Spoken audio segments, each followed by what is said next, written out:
joining us, two guys that ultimately reasons why we come down here and we make these events happen, and we create stories, and not just stories, but the players get the exposure that they get limited to because maybe they didn't pick going to Alabama and went to a different school, or transfers happen. There's stories over and over. Can you do that? Can you pick to go to Alabama? Yeah, I think if you just want to, you can just go there. I would. They're doing pretty good lately. Yeah, so I guess I might do that too. You should have just played in Devonta Smith's place. Yeah, come on, might as well. Do better with your life. In the morning you got cereal. Which one? There's a lot of choices in life. Picking Alabama, who knows? But we get there. But we got James Bryant, wide receiver, Jeremy Bell, cornerback, and both of you were at Charleston at a point, right? Yes, sir. I seen you canoodling up there a minute ago together, so I figured you guys knew each other. But that's cool that you had that time, and now you went over to Western Colorado. Is that correct? Yes, sir. And what took you from going from Charleston to Western Colorado? Well, first off, Charleston was a great experience. I have to give a lot of credit to Charleston just off of my development as a receiver, the guys over there. It was an amazing experience. But I just wanted to get an opportunity to restart and kind of remarket myself as a different receiver in a different program. So I ended up making that transition over to Western, and it was another reason for me to go over there to be closer to my family. My mother and my sisters live in Las Vegas, so I wanted to find a way that I could still try to fulfill my dreams, but also be closer to home so I can see them more often and help out if need be. So that's good. And you're 34, right? 26, almost. I know you're a kid. All right, you're young as shoot. There's a lot of guys that are getting the league older than that. So, but that is ultimately because life happened and you needed to go to work and take care of things and do what's right instead of just flying by the seat of your pants, right? What happened in these couple of years that you were out doing that? Yes, sir. So straight out of high school, I graduated in 2013. I'm an older guy, but I graduated in 2013, and just coming out of high school, I had no offers, football or track. I won high jump in track my senior year. So I had the athletic ability. I just didn't have any offers or any scouts knocking on the door, per se. I had a couple of California JUCOs that gave me the opportunity to come out there, but I just couldn't do it financially.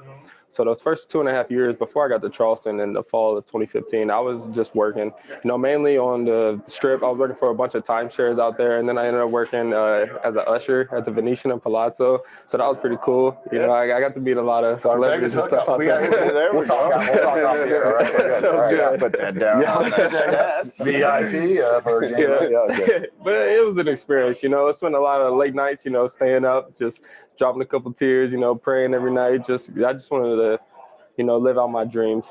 So it definitely allowed me to get to where I am now. I want to get this. I've read this story and I've done my research on you, and because it's just unique, right? I mean, it's rare that this happens for somebody. But at what point are you sitting there? So you're valeting and you're doing all this stuff. You're selling some timeshares and stuff. How the heck how do you get to Charleston then? I mean, was there an email? Was there a friend? How did that happen? Well, for about that whole 2.5 years, I was emailing coaches every day through my Yahoo account. I can't think of any like D2, D3, NAIA, even D1s that I didn't reach out to. And finally, I got a response from the track coach at Charleston. That's what initially got me there. He got me in there to come high jump and triple jump over there. He gave me the opportunity first, and from there I walked on to the football team. How was the party when you get the email and you get accepted? How was that party in Vegas? Was the strip rocking that night? Were you pretty jacked up about that? It was just me and my mom and my sisters at the house, and it was just me full of tears. Man, I bet. I couldn't even imagine, man. It was something I didn't see happening, but I just never gave up on it. Awesome. Like the late Nipsey Hussle says, I went through every emotion going through that, and the only difference between me and everybody else, I just never gave up. Yep. That's all it takes. And you're right. A lot of players go that road and then they quit. And even right out the gate, you didn't have the opportunities. Although there's a lot of cases where you're physically better, you're a better player, you're mentally better than a lot of guys who just happen to fall into opportunity. And that's the difference. Yes, sir. So here's where we got the College Gridiron Showcase. It's a place for opportunity. Yes, and sir. so yes, I'm sir. glad you're here, and I'm glad you're pushing and continuing to reach out and do the things you need to do, because I do think you can go. Now, you talk about your dream. Mm-hmm. What's your dream? Like going forward here, where you are, what are we, the early January part 20th. of the year, right? January 20th. Yeah, famous day. And we're at January 20. I mean, where do you want to be at this fall? What's your dream? My dream, of course, is to play in the NFL. That's always been my dream. But I understand, that may not work out, and that's fine. Nothing's going to make me stop pushing for that dream, whether I end up in CFL, overseas, indoor, wherever it may be, I'm going to give it my 100%, This is what I love to do, and I'm never going to give up on it, and I'm never going to stop. Yeah, and well, because you got jobs waiting for you, right? Definitely, you already got your retirement plan. You said, man, taking Britney Spears down the aisle. Let's go chase the dream and then come back to it, right? That's pretty sweet. That's not something to fall back on. I think it's awesome because I think that's one of the things that's unique about not only this game but just about life, right? I mean, I was talking earlier. We were talking to a couple of guys earlier today, and I was one of those guys that I'm 48 years old. If you told me I can go cover a kickoff tomorrow, I would do it. Like I would just, I would hate a lot. Yeah, I would blow out everything, man. I'd hammies laying on the ground, I'd tear an Achilles and whatever else. But man, I'd hit somebody. I promise you. It might be the referee, yelling at me to get off the field, but I'd hit somebody. And so that's one of those things it's cool that you're here at this point, even saying, man, I'm 26, but I'm going to chase it and I'm going to get it until they tell me I can't anymore. And then, you know what? You can go get a real job. There's enterprises hiring all the time. You know what I'm saying? I mean, you can always go. They got a great management program. Right? I mean, I think they say that in Step Brothers. I'm pretty positive that's in Step. But I'm saying, so you can always go get a great job, but there's only so many snaps guys gives you. Exactly. So go chase them, right? While you can. And that's I never want to give up on my talent. As a receiver, I just feel like my ball skills are at a certain level. I've always viewed them at a certain level that I could play in the NFL, and I never wanted to give up on that. I just want to always continue to try to prove that I could be that guy. Yeah, and I'm not saying this the best way, but if you want to try some Manscaped ball preserver, that's great ball skills too. You can use this stuff for great ball skills. Right? I mean, that's how you keep your ball skills, right? Am I wrong on that? I'm telling you, that's just there's a lot of importance to balls. Yes, exactly. That's what we're here talking about. Yes, sir. Yes, you gotta run the Manscaped. You gotta do that. Well, you're Mr. Vegas here. Who do we talk about? You should tell us. Yeah, he knows all about this. All right, man. We do that. Jeremy, over at Charleston, cornerback, and you came out and you're at the Tropical Bowl, correct? Yes, sir. Your dad sent me a bunch of your clips from there. I sat there late night and watched through those, and some impressive, some flashes definitely that's in there, part of your game. And unfortunately, you got bumped up a little bit in that game, and then in here. So when we're out on the field on earlier in the week, it was limited for you, but now you get some opportunity. The key to all this is talking to scouts, right? That's the opportunity is you're talking to these guys, you're getting your name there, they know who you are. And, if they keep coming across that's the key. So what you're doing right now is what you need to be doing. I mean, you let the play stand for itself that you already did. But coming in here now, I know that's a little disheartening for you. But so how you're going through your emotions now as you're going through the off season? It was a little frustrating. You want to get out here and compete with the other guys out here, but CJ has provided a lot of great opportunities here, just from the seminars and all the scouts that are here and the agents. There's people that you can talk to, communicate, and share your story and get a better feel for who you are as outside of just on the field activity. So I've been just taking advantage of all the different opportunities. Having an interview with you guys is also an amazing opportunity. So I'm embracing everything else that comes outside of just the athletic parts here on the field. It's true. I just want to know, do you got cards that have your website on it? That website, so they show me your website. Dude, that's legit, bro. That's hardcore. You got some dude. Did you make it yourself, or you got a dude that helped you make it? My dad and I, we both worked on it. I did. That is outstanding marketing. I just want you to know, if you are a recruit and trying to get somewhere, that's outstanding. As a former agent, I'm telling you right now, I appreciate this. I'll be rooting for you just so I can show your card off somewhere. When I'm at Hooters or something like that, I'm going to show up the card and say, I know this guy before he made it big time, right? You got me? His Twitter handle is much better than yours, too. Desired gift. You got to like that one, right? That's interesting. But this website, you go in, and it has you comparing yourself, which I love, to all these other cornerbacks, to every cornerback, really, in the whole. So got a whole database you go through there. 33 pages of Jeremy Bell information. That's outstanding. I think it's great. What do you? I get the purpose of it, but what's that to show? You know, teams, they like prototypes in a sense. You know, they look for certain players to fit a certain scheme, and a lot of that sometimes comes down to body size and certain numbers that you may possess. And so I want to just give a comparison that, you know, I fit a lot of these molds for different teams when you're looking at players who you should bring in that I can fit in right into that DB room from an athletic standpoint. What have the scouts told you about your card? What have they said? I know they've been impressed with it so far. Yeah. You know, they think it's very professional, something definitely kind of new in the sense they haven't seen that too many times. So it's definitely something that helps me out because, you know, when they get back at home, they have that card to look back on and reflect on. So it keeps me in their mind a little bit. Both of you guys' stories are interesting, and it's I tell this to guys all the time, is that you're chasing a dream, you're chasing something you want to do. It's a career, right? It's not, there's 1% of 1% of 1% of guys get a shot and do this, right? Right. And so for you to do it, you have to sell yourself. When it's all said and done, that's what you're here for, right? Right.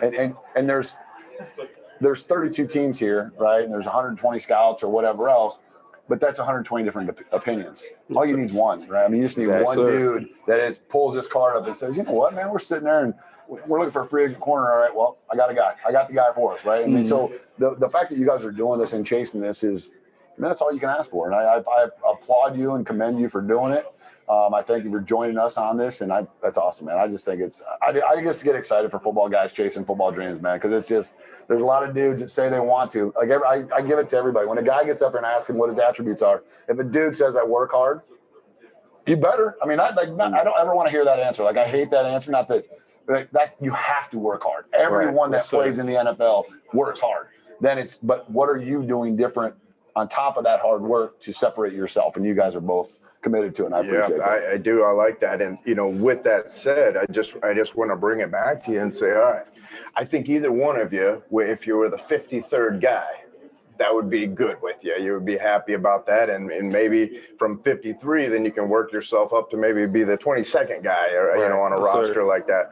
But tell us and everybody else, and we'll start with you, James, what is separate, what can you take from yourself, your game, that would make you the 53rd guy and bump somebody off that's on an NFL roster right now? What is in your game that it is superior to somebody that's the 53rd guy right now?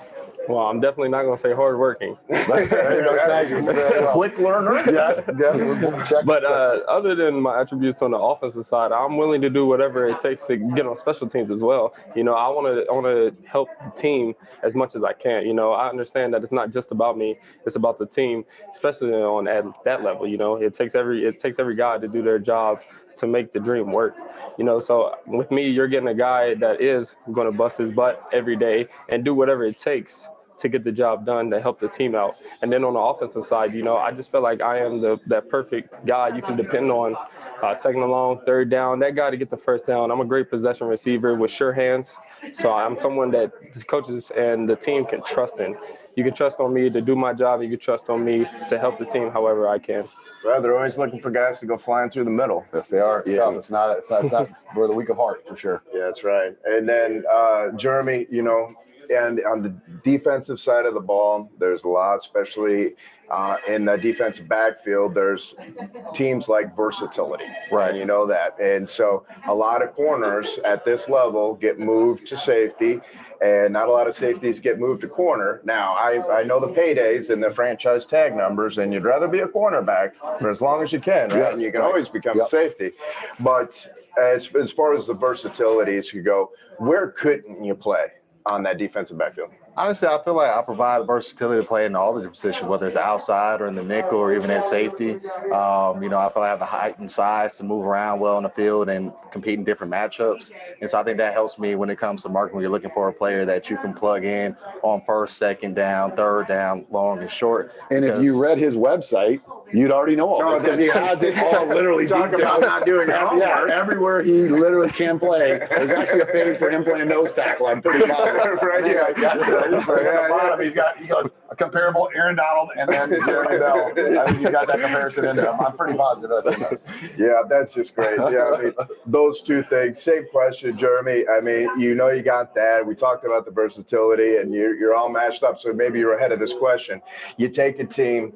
You know, and you think about some of the NFL teams out of there. How do you bump the 53rd guy off that roster? Maybe you're on practice squad. How do you take him off that roster and put yourself there? You know, I agree a lot with James said. Special teams. You know, I have a passion for special teams. I love it. I've always tried to be on every single special teams, whether I'm gunning down the field or blocking on kickoff. Can you hit? Return? Yes, sir. Okay. You know, I think I sent you a video of my tropical bowl. I had the forced fumble recovery on punt as a gunner.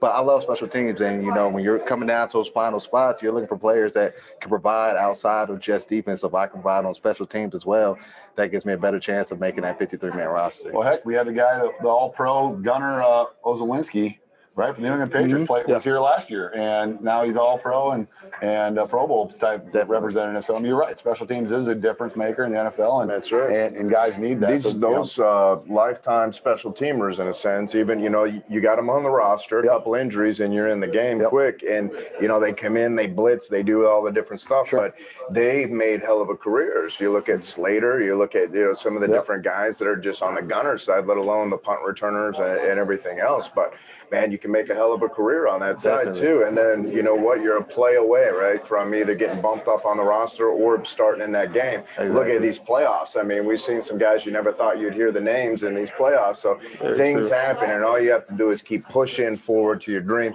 Bridge is a walking example of this. You had the same exact life. You're not much different than where these guys were sitting 50 years ago. I didn't work in Vegas, but I wanted to. I would have loved to, but I didn't get that opportunity. So, but I'll get there. When he gets hooked up, when James is the VP concierge at the Venetian, I will slide back in there.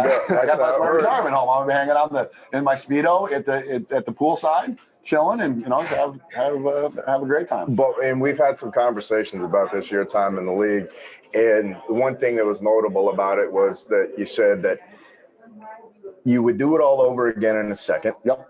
And any opportunity, you would always go after it and continue to. And like you said, you'd still try to go after it now if that was even a physical possibility. These guys got the physical possibility, and their minds are in the right place. Yep. So we hope that you guys go out of here, have a great off season, and then we start trickling in. And we're going to push the hell out of you, So you got friends here at the Brawl Network, and we'll continue to put your tapes and your interviews and your voice out there to everybody, including the scouts and the fans and everybody else like that. We really appreciate having you guys on. Appreciate the opportunity. Thank you guys so much. Appreciate you. Jeremy, Jeremy, thank you. I appreciate it.